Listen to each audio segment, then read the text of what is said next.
What are the 3 ingredients of the world's most innovative companies? We're going to do a deep dive this month on this topic. Join us for the CG Hour.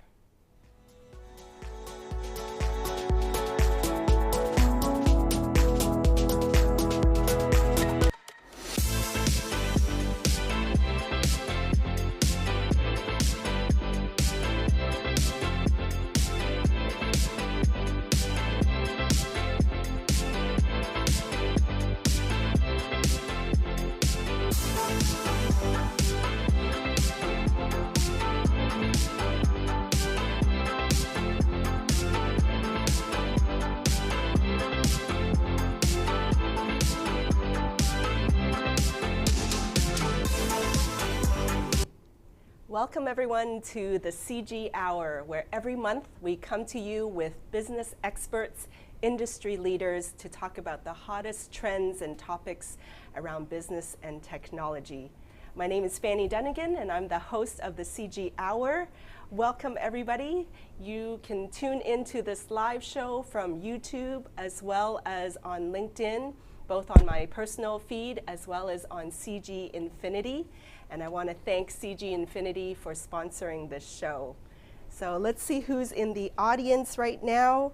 I want to welcome Greg Maslek, Sarah Waskow to the feed. Thank you for joining us. And as well on YouTube, you can find us. And as well on CG Infinity LinkedIn company page, you can find us. Thank you for joining us. I encourage all of you to introduce yourselves to each other in the comments. They're a great place to connect with other people that are business and technology professionals, and it's a great way to network. I challenge you to connect with at least 3 new people and connections in the comments. So introduce yourself in the comments and let people know where you're tuning in from. So let's dive into the topic. This month, we're going to talk all around the 3 ingredients of the most innovative companies. And we're going to kick it off with a video to share with you some of the research of the world's most innovative companies.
So much to learn on this episode around innovation and technology.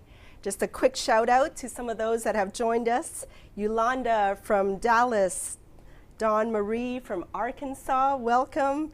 We have David Block from California. Thank you for joining us from the audience.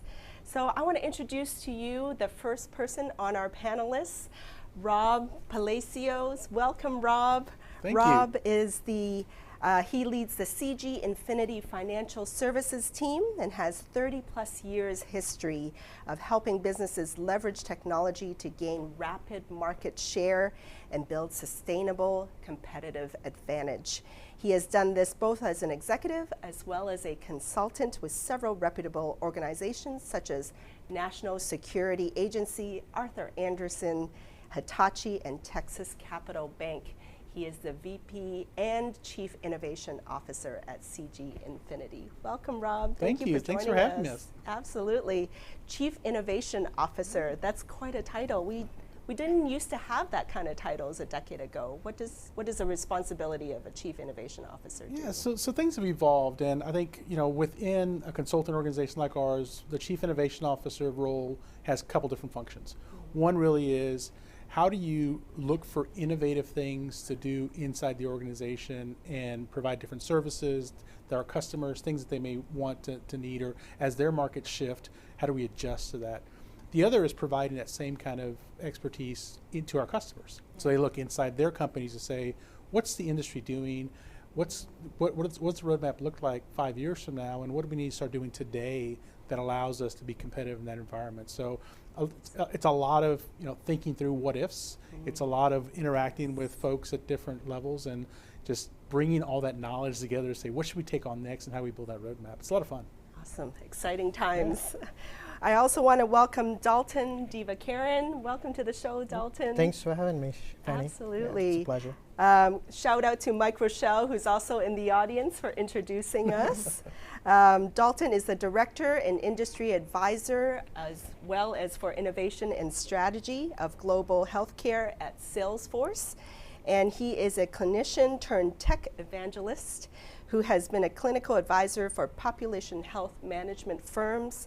He has successfully led large enterprise implementations and is the former clinical product officer and chief quality officer with a master's degree in healthcare management from UTD. Dalton is also an active philanthropist who runs a nonprofit organization that empowers vulnerable women and children. And I've heard a lot about that. Please tell the audience about that nonprofit and that name, please. Well, thanks again. It's an honor to represent one of the most innovative companies, Salesforce, on the planet. And yeah, it's an honor. But talking about the nonprofit, my nonprofit is called Ethne, which means in Greek, nations or people groups. I've always enjoyed meeting different people from all over the world, and we cater to vulnerable women and children and primarily focus on education and believe that education is the way to change the world. Amazing. Yeah. And last but not least, I want to welcome Veronica Moturi. Welcome to the show, Veronica. Thank you. She is the head of customer retention at Brinks Home. She is an experienced executive in customer retention strategy and execution of retention initiatives to increase customer lifetime value while improving customer experience. She's a leader in retention teams, defining roadmaps, initiatives, and priorities, and highly motivated and driven to improve companies' attrition and lead a highly effective team. Thank you for joining us, Veronica. Thank you. Thank you very much. Customer retention. What does that mean? Share with the audience. Yeah, customer retention, the word retention can be looked at as angry, right? To retain, to have to deal with people that are wanting to leave. But it's really about hearing the voice of your customer and taking that throughout the life cycle. So to me, customer retention is really about customer life cycle management. You're getting the ugly, the good, the bad as well that are coming into these groups. And you're really leveraging that information and trying to feed it back upstream so you can really have a holistic customer experience across the board. So ultimately to me, it's customer life cycle management. Yeah. And you said the key word right there. That is the topic for the next section of the show, customer experience. Yep. Right? This relentless focus on customer. You saw in that video, it's one of the top ingredients of the world's most innovative companies. And I wanted to just kind of go around and ask you for your opinions on why you think this focus on customer and customer experience is so important to innovation. Dalton, you want to kick us off? When I think about customer success and innovation, the key to it is trust. So at Salesforce, trust is our #1 core value. just sharing a recent story that happened in our lives. My wife needed to get a surgical procedure, so we go to this hospital, and it's like 5:30 in the morning, and the doctor comes and marks the wrong side of the surgery, right? And it's 5:30 in the morning, and I'm sitting right there. I've been a clinician for some years, so I challenged him, and the nurse comes in. Obviously, they get it right, but there goes the trust, right? That experience really matters, and especially if you're dealing with your life, that's very important. So it applies to all industries as well. Trust is core to everything, and when I talk about trust, there are 4 key elements to the core value of trust. The first one is humanity. You can't take the human element away from building trust, because trust is built people to people, and it's not built from people to technology, right? It's just that value is from people to people. And the number 2 part is the transparency. How do you build it? What's the transaction look like, right? And the third element to it is what's the offering? Is it a product or a service? And the final one is the reliability of that product or the service that you offer. That's how you build trust. And at Salesforce, that's our number 1 core value, and that drives everything for us. Absolutely, yeah. At CG Infinity, you also focus a lot on customer experience. Why is that such a critical factor towards innovation? Sure, and in addition to what Dalton was saying, trust is the foundation for it, but really the idea is, how do you lessen the friction to do business with someone? How do you make that customer's experience with you one that they enjoy? And even if it's something they don't necessarily want to do every day, how do you make it so that it lessens friction? And that customer experience, and there's tons of stories about how Amazon does it, how others do it as well, to make it easy to do business with you, I think is a core component. And a lot of times that comes back to transparency and honesty. Being able to say, what you're asking for, that's not the service we provide, so we're not going to be able to provide it. Let me find you someone who can. But in those cases where we have alignment, say, yeah, we can do that for you, and here's different ways we're going to do that, and here's the process we're going to use, to just have that customer feel like they're being guided through the process, not just kind of force-fed. Here's our approach, and take it or leave it, right there. Like a partnership. That's right, a partnership. Mm-hmm. And Veronica, obviously, customers right in your title, right? Yeah. Why is that such a key ingredient for innovation? Well, I work for a security company, right? So, y'all hit a lot of good points about transparency and trust, but, Brink's security is really about securing people's home and their families. So response time and getting things right the first time are really big on kind of building that trust and value that you have with your customers and continuing that longevity of that experience. So when it comes to Brinks, it's really about, how do you do it right the first time? How are you quick to respond in a timely fashion, right? Not only product, but the people. And then how do you continue to do that time and time again? There's so many competitors that are out that they could jump to. So it's really, today the core of companies are about the customers. It's not really about sales. It's about keeping your customer for life, and that's really what we stand on at Brinks. Absolutely. Now, in order to innovate for customers, we need to listen to them and gather feedback. Can you share maybe some points or an example of how that's done at your organization? How do you gather that customer feedback and to innovate, Dalton? Sure. That brings me to our other core value of Salesforce. Mark Benioff, when he founded, he incorporated all these core values to it. It was customer success, right? So how we do that at Salesforce is by deeply listening to our customers. We even have a customer-centric discovery process that the entire organization is trained with our Trailhead modules and even other sessions. Like you can go and get trained on how to do this. And it's all about deep listening, and it's all about hearing what they need. And even in my job as an industry advisor, right, I'm working now for a tech company. When I go to our customers, I don't really have to go and tell them about the industry. They know much, much, much better about the industry, what's going on. So I need to listen more. And I need to help them connect the dots with, okay, how can now technology come and help you with these different things? Always the answer is not technology to all the questions out there, right?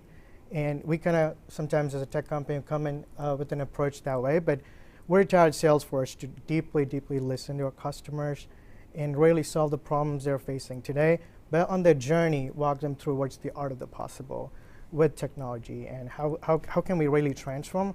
And we also have a culture of trailblazers, so we call our customers trailblazers. How can we really partner together, by listening deeply with you and solving the challenges that you face. And really elevating the customer. Absolutely, yeah.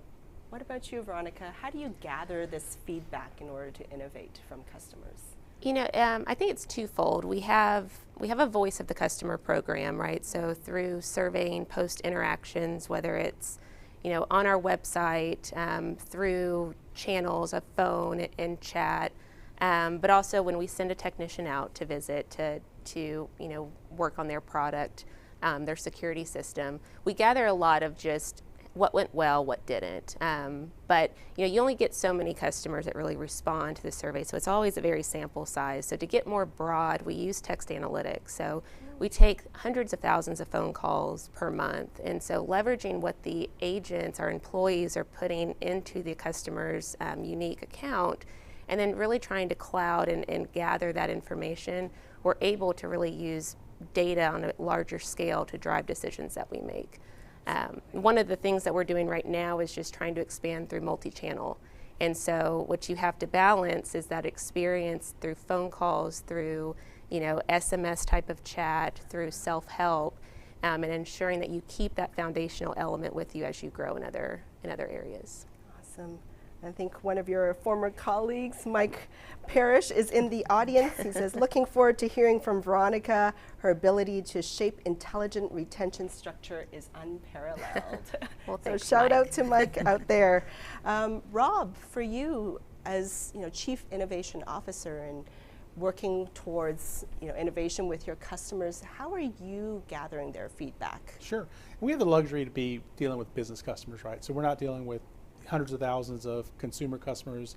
That allows us to get much more intimate with our customers and get embedded. So as long as we start with trust and transparency, which is necessary, then we kind of become part of the team. So it gives us a lot more latitude to ask those deeper questions, say, what are you trying to accomplish, and what are the things that are your pain points now, and then putting ourselves in a position where we are almost part of the company and looking at the company's customers as our customers and doing things like that. I mean, Veronica mentioned a lot of the great strategies to bring that input in.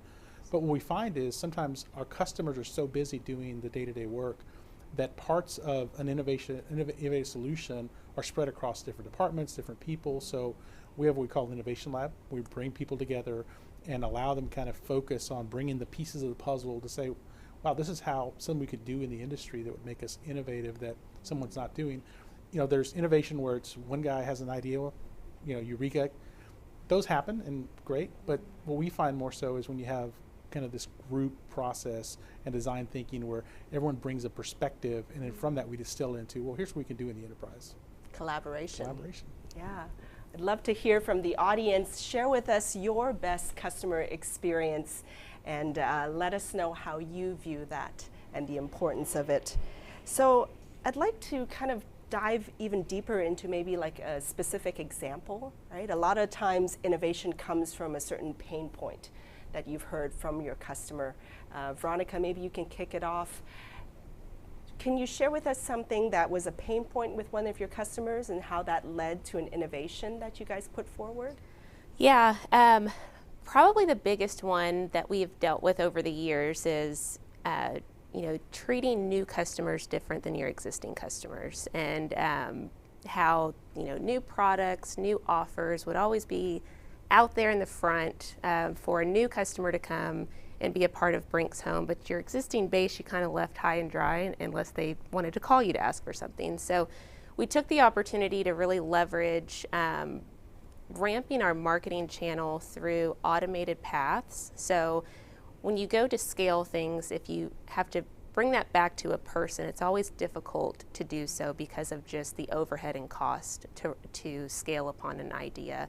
And so we were able to leverage more of the 3-click, kind of e-com type of delivery to the customer base to proactively offer things as an existing customer as we would a new prospect, and really put them into an easy, low effort path. And so by doing so, not only can you continue to keep that operation running, but you're having a innovation kind of work overnight when your humans are sleeping. And that's really what's been able to scale some of our proactive efforts that we've had with our base and see huge returns when it comes to not only reducing churn, but just the value of the customer experience. Absolutely. What about you, Rob? As far as a pain point that led to an innovation? Yes, I'll go kind of a little further back in my career. Just something Please. that really stuck with me is when I was with the National Security Agency, one of my charges was to help take all the data that the government was collecting with new satellite technology, new components in the 80s, but hadn't made the same investments in analytics. So it was one of the areas where I would focus in. So I remember talking to one of my customers who was an analyst working up a particular theater for 25 years. And here's this young kid out of college comes in and says, I'm going to build an AI system that's going to do all your work for you. Okay. And that the look on that person's face, like first anger, like who are you? And then fear, frustration, like, well, wait a minute, if you can, then all this time I spent building value, your innovation is going to, dilute my value. So after stumbling through that and realizing, the hard way that the humanistic perspective of it is key and the change management aspect is key, we were able to collaborate and build a solution that addressed 80% of his problems, and he could focus on the hard puzzles that the machine couldn't do. So that level of collaboration to innovate, but I think sometimes what we lose sight of is these innovations have impacts to real people, and how you position that and how you allow for people to express their discomfort, and they're really sometimes just they don't believe that innovation is going to work and it's wasted effort. So that level of collaboration I think is necessary, and again begins with a foundation of trust and transparency with that. Yeah, and it's never just about the technology or the tool, Never. right? Yeah, I learned that User lesson. adoption, That's right. people, change management, absolutely, most important. And for you, Dalton, something that was started off as a pain point from a customer that grew to an innovative product or service? Yeah, often innovation starts with this sentence of, I hate this, I hate that, I hate doing it this way, Yes. right? One example I can cite from Salesforce is, as the company is growing and our technology is evolving, there's a lot to learn, right? Even when I joined Salesforce, we drink from a fire hose. There's so many things you got to learn. But how do you scale that to now to 80,000 of your employees, 80,000 plus employees? And I think that's where Trailhead evolved. Trailhead is a gamified platform, so you could go and learn about Salesforce, not just about Salesforce, generally about business, different industries, about change management, about being one in innovation and things like that, right? And it was a gamified approach, and it was like a status symbol. Now you are a ranger. Now you are a mountaineer. Or you get different levels of a gamified experience, and that kind of motivates people to go and learn about the technology, right? So it was a pain point about, okay, now there's so much of information. I hate going to different websites and clicking multiple, channels to learn about it, but now it's a unified approach to learn the platform and about the business. But eventually we started offering that to our customers. And that's where true innovation comes, right? Now we are solving a problem internally, and now we get to offer it to our customers so they can leverage it within their industries as well. And now people all over the globe leverage Trailhead to learn about Salesforce and about other businesses and things general happening in the industry. And one cool thing I love about Salesforce is we drink from our own well. Yeah. We use Salesforce to run Salesforce. Preach, absolutely. And it ties back to, Veronica, your point about just ease of use, right? Like that simple thing of ease of use for the customer can lead to so many innovations. Yeah, and that experience, right? Now it's gamified, and it's a status that you associate with, and that's very important. Customers being loyal to that as well. Absolutely. Shout out to Raj Asava, who was one of our guests on last month's show. He's in the audience. He reinforces the point that trust is often confused with doing things right, while it actually is doing the right things. And trust is transparency, honesty, so even bad news is shared in a timely manner with the customer. Yeah, trust is such a pivotal, all of you have mentioned that. Veronica, I do want to dive a bit deeper even with you. You look after, things like building a customer-centric company, right? And what does that mean, and what kind of ROI have you seen from your innovations around that customer-centric company? Yeah, I think, it's easy for businesses as they're trying to evolve and be a customer-centric focus to allow a spreadsheet to overtake your decisions that you make, right? And the financial side can always really drive to do A without really thinking about how it could be perceived or consumed by your customer. And so what we've done is it's almost like having a seat at the table is your customer, right? It's this little doll that you could leverage to say, what would our customer think about this? So it's always putting, it sounds cliche, but it's always putting your customer first through every decision that you make. It's continuing to think, like, what is the downstream effect of this if I roll it out, or if we do something new? What am I really trying to get from this? Mm-hmm. And if it's tied back to just the monetary part of it and not the experience, then you really shouldn't do it. And you should challenge yourself to continue to drive the experience that you want to see with your customer. The adoption of your customer is really what's going to provide the ROI that you're looking for. And so that's what we've done as far as creating new, right, is always having that kind of focus of that customer at the table. I mean, high customer experience is a direct correlation to lower churn. I mean, they stay, they're happy, there's no need to shop around. So it's the basic kind of foundation of what we do today at Brinks is you have it both from a customer side and your employee side. If those two experiences are top notch, then everything else falls into play. You see the results, the direction that you want them to go. So if you keep the core of who you're servicing and who is servicing them at the base of everything that you do, then the return is right thereafter. Any advice on how that experience is measured?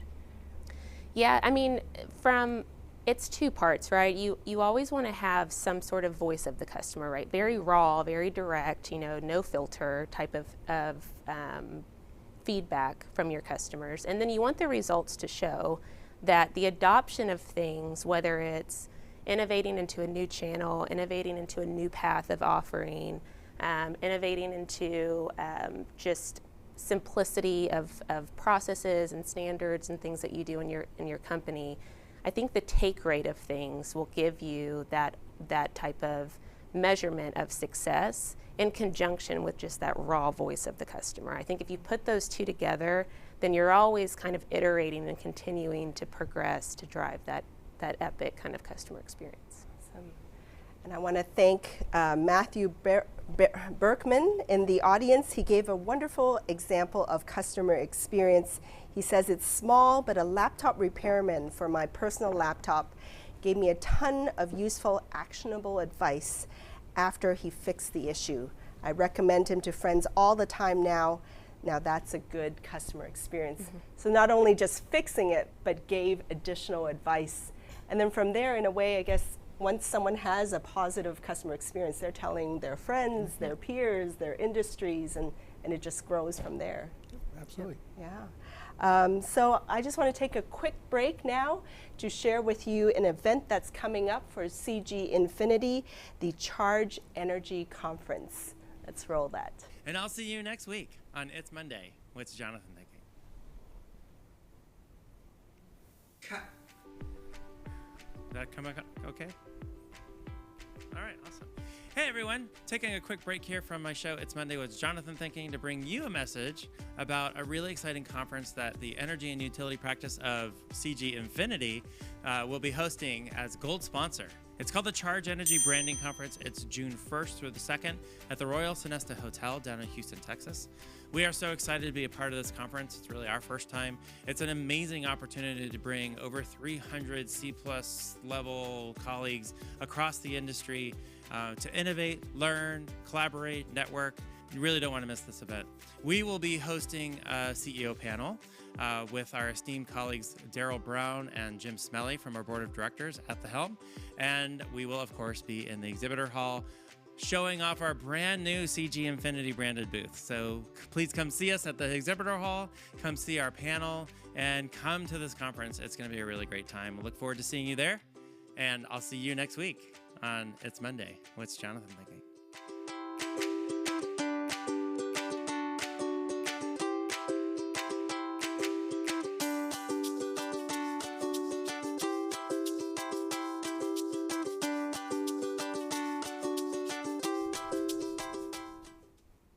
Welcome back, everyone. If you're just tuning in now live, you are watching the CG Hour, where this month we are talking all about innovation. And we just wrapped up a segment around customer experience. Now I want to hone in on the second ingredient of the world's most innovative companies, and that is continuous improvement, right? Now we gathered the feedback, we've kind of talked to our customers, Rob. Now it's time to continuously improve, right? And research has indicated that collecting and analyzing data is critical to continuous improvement.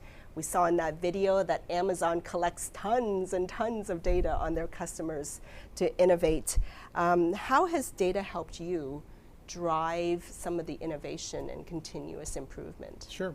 So, because we're dealing with some very unique situations with our clients, we want to embed the results into our culture. So part of that continuous improvement is every Monday afternoon we hold a management team meeting and we talk about successes and some potential failures in some of our engagements and learn from those and say, what are the things that went really well and we innovated on, and how do we help our client be better and improve their processes and drive additional revenues, those kind of things.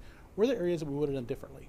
So that the idea is when another team goes out to a similar situation, they've now taken that data from that engagement and hopefully will be better and improve the process and modifying the way we go to market and deal with our clients. So that's just one area where we really pride ourselves on celebrating our successes with our clients and saying, wow, this is a great, and what it does is it builds this culture of everyone wants to be the one who's talking about our clients and has some time in our management team meeting. So, yeah. And sometimes it's the failures that lead us to that innovation. Especially the hard projects, those projects where it may take longer to build that relationship with the client, and it becomes one of those, well, it's contentious up front until we really start building that, and how do you deal with it, and how do you not give up, and especially for some of our younger team members that haven't experienced that as much, as teaching them how to improve those processes and how when they're dealing with our clients, how they can leverage those techniques as well. So absolutely. And for those of you in the audience, we're talking all about innovation. Let us know what company you think is the most innovative in your experience, and share that in the comments below. Now, Dalton, obviously Salesforce has ranked #1 as the world's most innovative company. How do you guys use data in order to drive innovation? We believe that what can be measured cannot be improved, right? And we do that at the very best if our ability is there. Because even if it's a customer journey, and if you know what are the different points of those interactions or point of contact with the customer in that journey, and how do you map even those out, and how do you scale some of these actions, automate, or have data to improve upon those journey points. That's the beauty of that relationship building with the customer. And at Salesforce, we're all about knowing our customers to the core of who they are. If it's a direct customer of Salesforce, or our customers of our customers, and that's what we help them with the very best technology to know their customer the very best and to measure those interactions, and how can we improve upon some of those, and what works for a certain cohort of customers is what did not work, right? So data is key in those, and also defining how the data is being used at different stages of the customer journey is critical to success, and besides listening keenly to your customers. And one thing I would add is, you talk about constant innovation or continuous improvement. It also ties back to how your employees are connected with each other. And Rob, you mentioned a great point. Often customers work in silos, and when technology comes in, they implement it in different ways, and they don't talk to each other now. You have those kind of challenges. I think the same applies with your employees as well. How well you present to your customers as a team, right? How you connected, and how well you know your product, and how you only know your customers in the industry, and how can we talk the customer language so that you gain more from them to continually bring that back to your product or serve them to the best of our capabilities as well. Absolutely. And Veronica, you touched on it a bit earlier, but let's dive even deeper. How do you collect that data and use that data around customers? Yeah, I think, just over the past 4 to 5 years, I mean, data has been the true backbone of the decisions that we make, and it kind of limits the subjectivity that could come out of discussions that you have internally of what to do. We have, I mean, over 200 attributes today that we capture from our customers, and it's a lot to digest. So what we've done is really put those into segments that are actionable. Like, what data can we actually leverage to do something with versus just knowing who they are, and putting that into big buckets that you're able to drive certain decisions off of have really allowed us to kind of develop and evolve over the years of leveraging data and seeing the results that you're really trying to drive. But it's about leveraging data that's actionable, right, to really innovate and continue to iterate from. I love that. Data just sitting in a good format or in a great visualization doesn't mean anything. No. Unless it's actionable. Absolutely, couldn't agree more. It's great. The actionable part of that, so many people miss. Like, let's just accumulate so much data, and we're succeeding. Well, unless it's actionable, like you said, it's just sitting there. Yep. Yeah.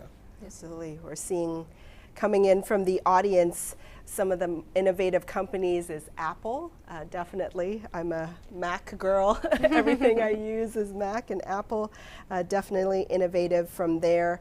I want to point out, Mike Parrish mentioned the data-driven iteration is key. It allows for rapid shaping of the program with consistently more successful results while weeding out the less beneficial strategies and approaches. That's true, iterations as well. Yeah. Well right? said. In fact, that's how you scale to an enterprise level, right?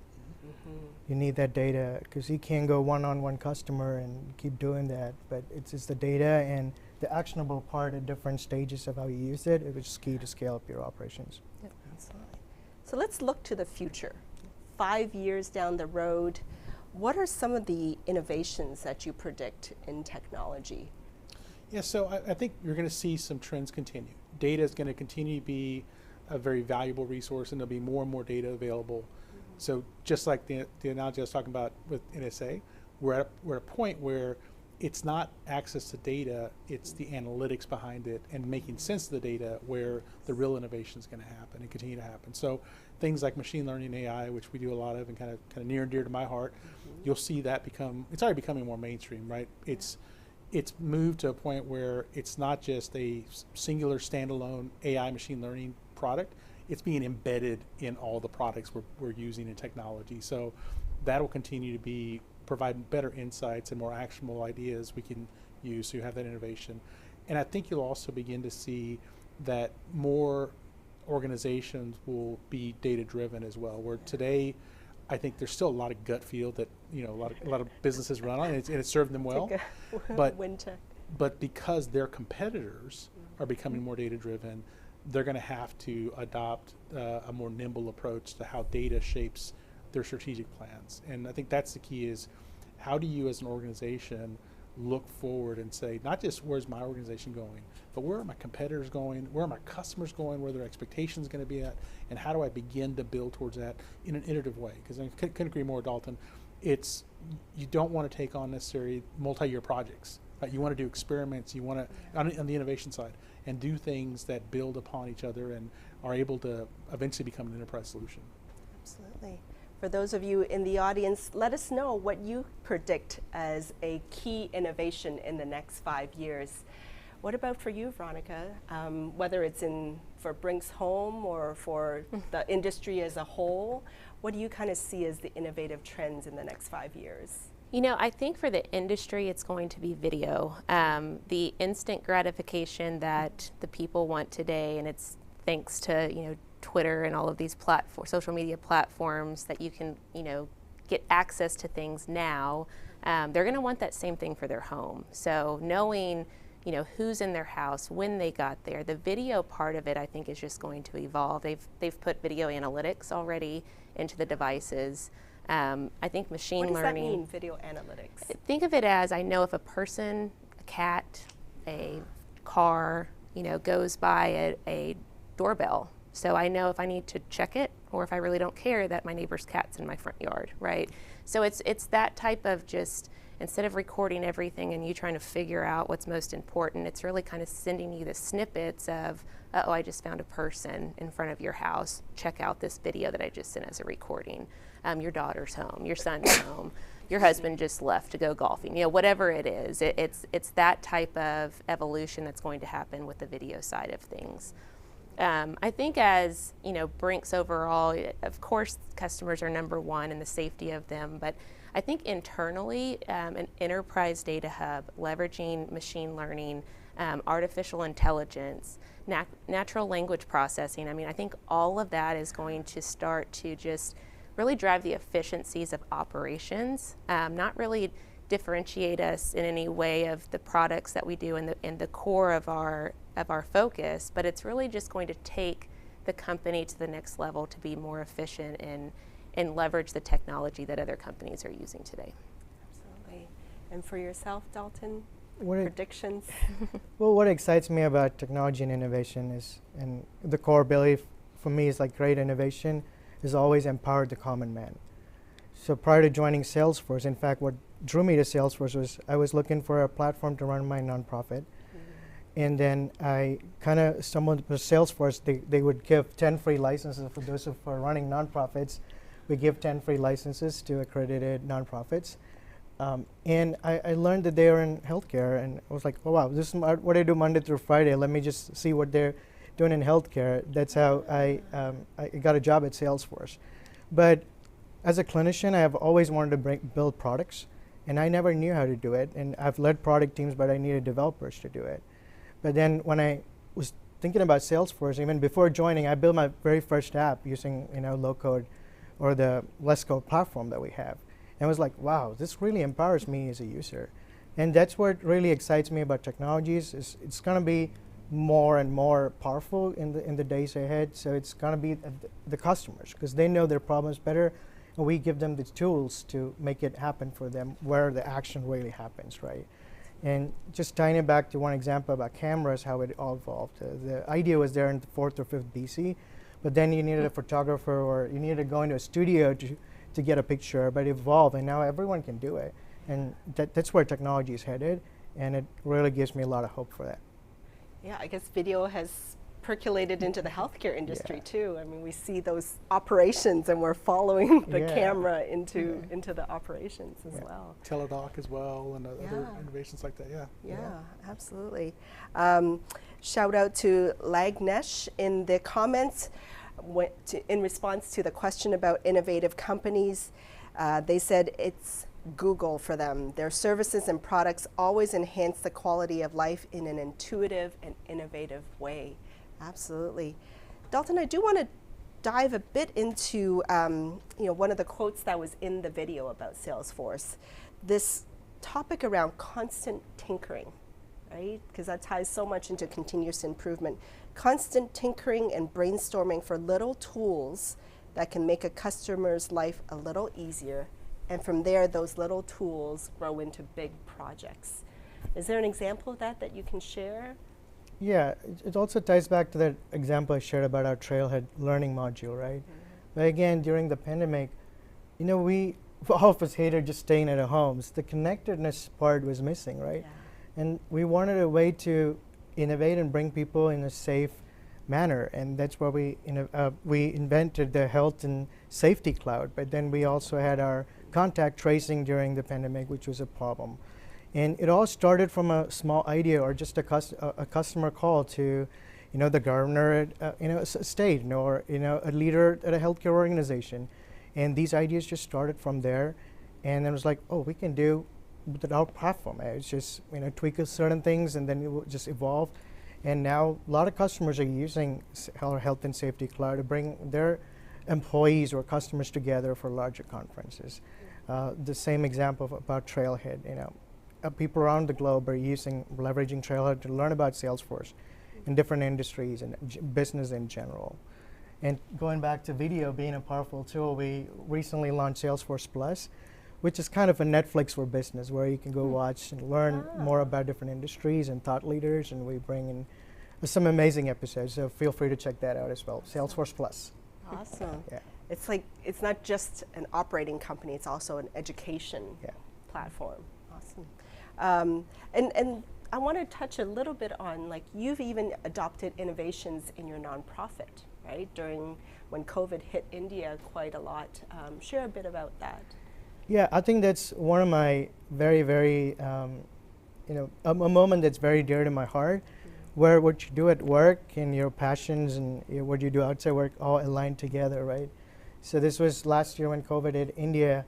Our nonprofit is primarily catering to vulnerable women and children in the education space, but we were losing a lot of friends, families, and a lot of people dear and near to our hearts. Coming from India, that was very challenging. So we thought, why don't we just go out there and do something which is different? So we raised funds and we did a marathon, and we arranged one in just a week. And the next week we were all running. We had 500 plus people. And then, but the most important part was I went down there and I leveraged Salesforce, our health cloud, and we partnered with a technology company for a pilot. They're known as TytoCare, where doctors can listen to heart sounds, lung sounds, do ear exams, mouth exams, all remotely, right? Wow. When we go to a PCP, other than touching you, everything else they could do remotely. So we implemented this pilot for a rural, up in the north, a rural village where some of the folks have not even seen a doctor in their lives before. So really taking what I do at work and my passion for people and making this world a better place, it all came together. It was such a beautiful moment, and that I'll always cherish. It's like that Japanese term, ikigai, where everything comes together, what you love, what the world needs, what you can get paid for, and it just all comes together. Yeah, and that experience changed me for the better. Then I don't know the impact that had. Obviously, people were able to see their physicians and get access to care, but the whole experience of, leading that effort and going down there and seeing the people who really benefit, it just really changed me, in fact. Absolutely. Well, thank you. Let's go to a quick commercial on the upcoming Association of Business Technology Professionals event that is coming up, that will be featuring CG Infinity's very own CEO, Bopi Dal. Greetings, this is Mike Rochelle from the Association for Business Technology Professionals. It's my pleasure to introduce you to our May 24th ABTP speaker, Bopi Dal. Bopi is going to be speaking on the Wisdom of Visionary Practitioner series, and he's going to share lessons from a multi-generational technologist. What's the same and what's changed? The cool thing about it is that Bopi was at Texas Instruments in the very beginning of a lot of groundbreaking technologies like GPS and radar and DLP. And he's going to share the background story for his participation in these great accomplishments, and then compare them to what we're doing today and see how far things have come. He'll also be there to answer any questions that we have for him.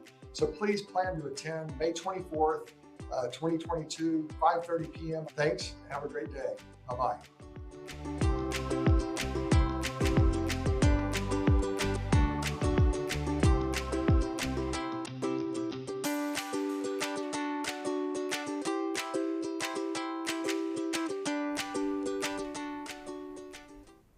Welcome back to the CG Hour, where we are talking all around innovation. I want to call out one of our audience members on YouTube, Shantanu. He asks, innovation is cost-driven methodology. How do companies decide whether to keep funneling the costs attached or to pull the plug? Is it about the vision or first mover advantage? And what governs that decision? So how do you decide, any of you, between investing the money into something or pulling the plug? At what point do you decide that? I'll take a stab since ran the Innovation Lab at Texas Capital, and the question that always came up is, at what point do you make an investment, and where do you call it not worth investing anymore? Yeah. So this kind of goes back to the methodology and approach, right? It's when you first start down an innovation path, using POCs, using small iterative things, not only lessen the investment required, but also allow you to say, there's the vision I've got, we're going to test some things out. And what we would do is even put some budget aside to do iterations, to do POCs, and say, this is the budget we're going to spend to do a lot of things we don't know about yet. And then only after those proof of concepts became viable or had some promise, then when we come back and say, look, here's what we think we can do to drive value with this innovation. Now let's build a business case to do that and actually fund it like a product or a broader project with more metrics in place. The hardest part we found was, you can't have detailed metrics at the very beginning of innovation typically, right? They're just not there. The whole process is you're discovering in that process, so you don't know what the impact's going to be, or if you're going to run into a dead end and there's not going to be any impact that's positive. So having that methodology and really getting the executive team on board to say, this is how innovation works. Are we all on board that we're going to spend money to try things out, some of which are not going to go any further. They're just going to stop at the POC phase. And then some things will progress into real projects and products that we take on. Thank you. Yeah, thank you for that question, budgeting for iterations. Yep. So I want to jump to now the soft side of innovation, which is all around building culture, right? We have data, we have feedback, we have innovations, we have tools. Now, what about the people, the culture side of fostering this community, this employee base around innovation? I'll start with you, Veronica. What values do you think we need in an organization to foster that innovative environment? I think it's probably going to be everything that we say, right? I mean, the transparency, the communication, the trust are always big foundational elements. I think when you gather people in to be a part of a project, what has made me successful over the years of implementing things cross-functionally is having stakeholders that not only make decisions, but having some of their doers there too, and really being a part of the discussions of where you're trying to go. So you always have a target or goal in mind of where you're headed. Everything kind of roots back to that goal. You celebrate the wins, you talk about the mistakes, and you do things in a very rapid pace for you to continue to evolve and not get stagnant. So I think it's when you're building a group of people to focus on something, the people that have to do the work and the ones that are responsible for it, there's nothing wrong with both of them having a seat at the table. Mm-hmm. And I think that's kind of creating this culture to where not only do they feel like they're part of the success because they're doing it, but they're also part of the decision making and influence. I love that. And I love how, this concept of the seat at the table, yeah. right? The customers has a seat at the table, the doers have a seat at the table, yep. as well as the decision makers. Yep. Absolutely. And for you, Dalton, what do you think? What kind of values do we need to instill, and what kind of culture do we need to build in organizations? So I want to share two things, right? First one is you got to believe in something more than just your paycheck. And that's what brings your best self to work every day. And I get that privilege at Salesforce because what attracted to me was not the big paycheck, but the 1:1:1 philanthropical model that we use, so giving our time and our product and our money to charities, and how we also foster that internally. And you get 56 hours of volunteer time off, paid time off, to do good in the community. And for me, it was like those values really stuck to me, right? And I'm like, when I was interviewing too, that's what was most exciting part about even Salesforce. And that's pretty evident in the company too, right? We spend time giving back to, either it's a small craft project for cancer hospitals, or even going out and cleaning out some of these, lakes or fields. And it just brings people together when they believe in something bigger than themselves, and when you come together in that fashion. I think that's important, and that kind of fosters kind of a culture there where we come as ourselves, and we can thrive that way. And the other part I want to mention is about connectedness, right? I was recently, after a long time, went to a concert. It was a Coldplay concert. And everybody were there on phones for the first 3 or 4 songs. And the lead singer, he walks up and says, can I ask you for one favor? Can we keep the phones aside for just this song, for just this one song? And because he said, I want to connect with you. I don't know if I'll ever come here again and perform in front of you. I want to connect with you. And when we all did that, that was magical. Wow. And like hundreds of people just singing along and being focused and connected for one reason, that was pure magic. And I think innovation thrives in an environment where there's pure connectedness. And the more leaders can create an atmosphere of bringing people in a connected fashion and standing for one or values or a reason why they come to work every day is a huge part of innovation. I get goosebumps just listening to that Coldplay story. Thank you for sharing that. Rob, for you guys, I mean, CG Infinity, people first, right? It's your tagline. What kind of values do you instill to foster that innovation? You know, I think part of it has to be setting the expectation that you expect innovation. And not so much at CG Infinity, because I think that culture is already there, but I've run innovation programs other places where the expectation just wasn't set. There's people that were doing their job on a daily basis, and they would see areas where they could innovate, but they're like, well, someone's going to tell me if I need to address this process, right? And you would engage with those folks, and they're like, well, you want me to actually tell you what's wrong with what we're doing? Yeah.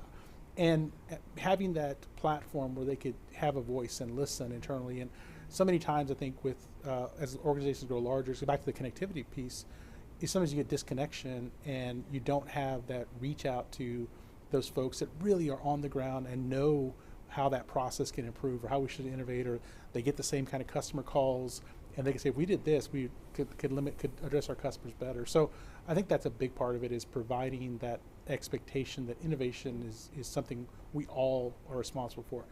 The other side of that, though, is, you know, it tends to open up floodgates, and, you know, people's ideas turn up. So the thing that can kill innovation and innovative spirit is if you don't have response, or if you don't have nothing ever happens with the things get bubbled up. So it's it needs to be taken on with some serious consideration when you start opening up the communication floodgates. There's got to be something that happens.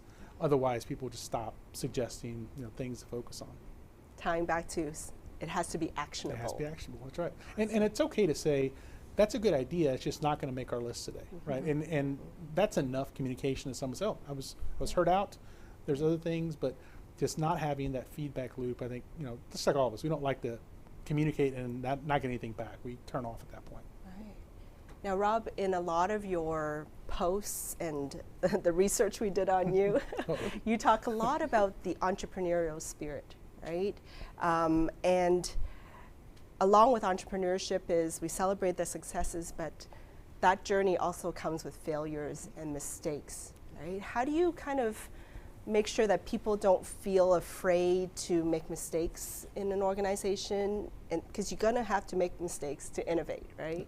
That's right. How do you do that in an organization? I think it's back to that communication and transparency to say, first describe what innovation looks like. And it can be really messy and ugly, and there are a lot of times where you have a string of things you're trying out that just don't work out or aren't meant to go forward. So I think as people start getting into the innovation processes, because we celebrate the win, sometimes they think everything's a win, right? And I think it's important to say, no, you know, maybe 60, 70% of the things we're going to explore are not going to go any further, and that's okay. So I think having that culture where it's okay to have failure, but also, you know, putting a guardrail around that, saying, if we aren't sure this is going to go forward and isn't going to be successful, then let's break it up into smaller chunks. Let's not go try to get, you know, a huge investment in something we're really in the experimental stage. So if we fail in the experimental stage, no big deal. If we fail in the rollout stage, that's a different problem. So having just that mindset on how innovation methodology works, and just the reality of a lot of things don't make it out of a discovery phase, and that's okay. Hence the iterations. That's its iterations. Got it.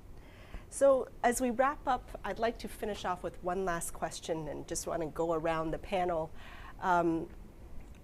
Something quick around a lesson, a hard lesson that you've learned from innovating, and what you'd like to share with the audience around that. Veronica?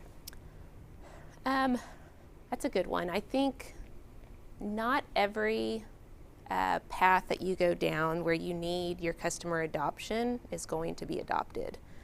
And understanding that, you know, every idea or every rollout is not going to be as successful as the one before or the one after is really, it really helps you get grounded on just continuing to iterate and bring up new ideas. So I think the lesson is you've got this great idea, you roll it out, and then it's just a dud, right? And it's kind of hits home, but then you remember that, all right, well, that one didn't work, let's go to the next one, let's go to the next one. There's going to be something that gets adopted and takes off.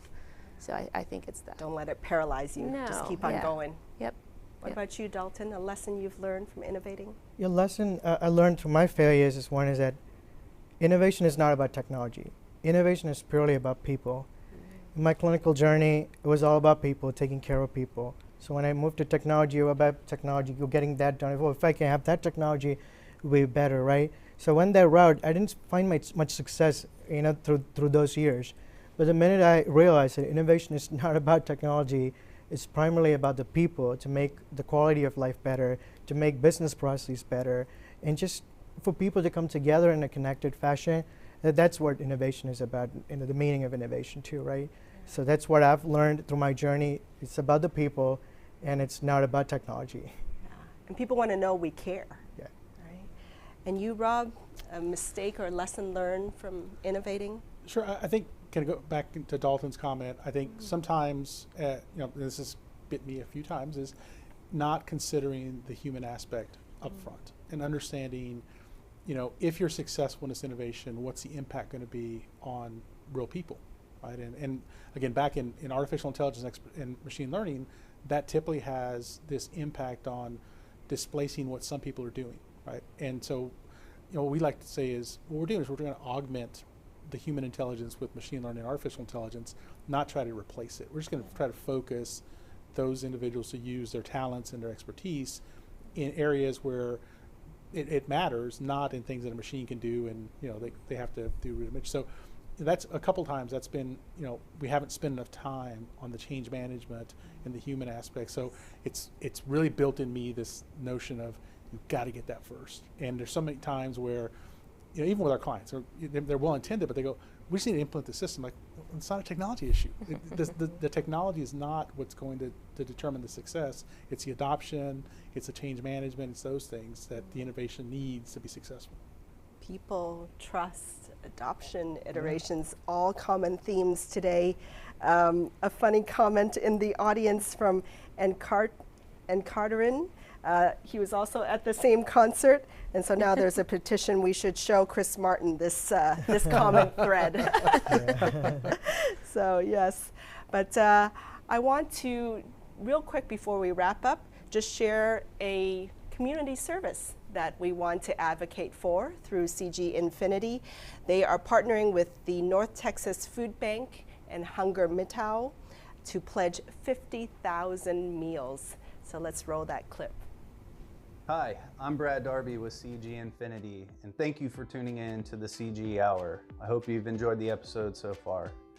I wanted to take a moment to announce our partnership with the North Texas Food Bank and Hunger Mitau, which is run by our good friend Raj Asava, who you may remember from episode 2, where we talked about community, culture, and connections. As part of our partnership, CG Infinity is pledging 50,000 meals to kids, seniors, and families in our local community.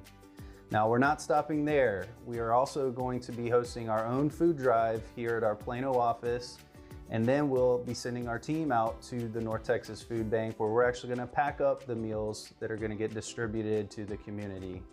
I'm very proud of the commitment CG Infinity has to supporting its local community. And if you would like to help fight this cause, you can visit the link below for more information and even donate.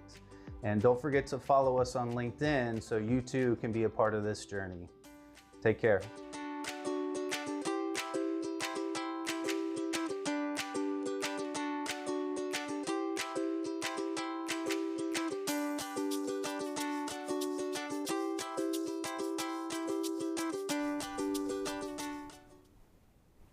So innovation is nothing without people.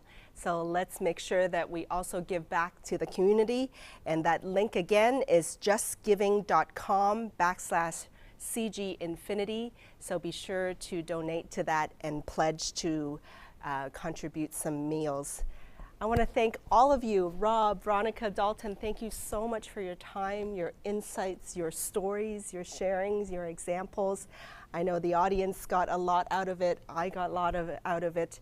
And I want to thank you for your time and your insights. been a lot of Thank fun. you. You're welcome. you. Thanks for having us. Absolutely. So join us next month on Wednesday, June 8th at noon, where we're going to talk all around the importance of mentoring. So as I wrap up, I want to remind you all of the tagline, People First, Driven to Transform.